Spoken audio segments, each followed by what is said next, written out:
大家好，我是谢小金讲法师。在占度国仁波切的博客上，有一位名叫 Chris 的读者在讲法师信箱提出了这么一个问题：为什么世界上有那么多痛苦？今天我想针对这个问题做一个简单的回答。亲爱的 Crystal， 世界上的痛苦都来自因果业力，而所谓的因果业力，换句话说，就是我们常说的善有善报，恶有恶报。我们在今生或前世所做过的每一件事，所说过的每一句话，所升起的每一个念头，其实都会带来相应的后果。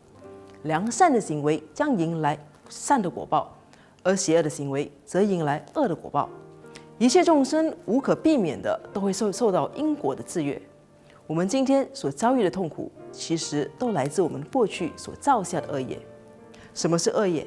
简单来说，就是当我们凡事只顾及自己，凡事都以自我为中心时，我们所做的一切都会是恶业。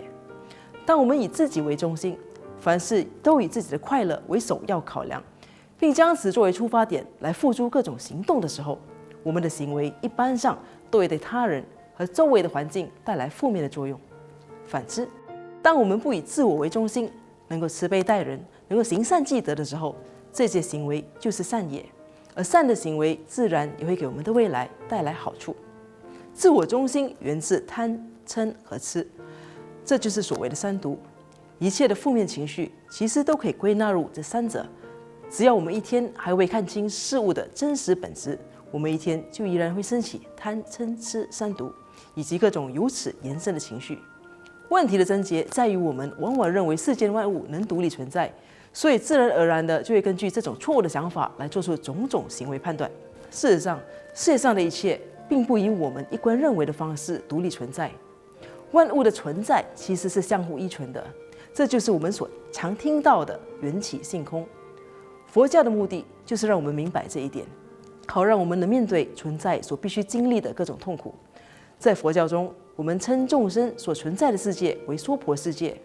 娑婆的意思是堪忍，所以娑婆世界顾名思义就是一个必须忍受痛苦的世界。既然有存在就有痛苦，那唯一能够让我们从痛苦中解脱的方法，自然就是摆脱这个存在。然而，当我们说摆脱存在的时候，那并不是叫我们去放弃生命，而是要我们学会看清存在的本质，从轮回中解脱，也就是能够达到所谓的涅槃。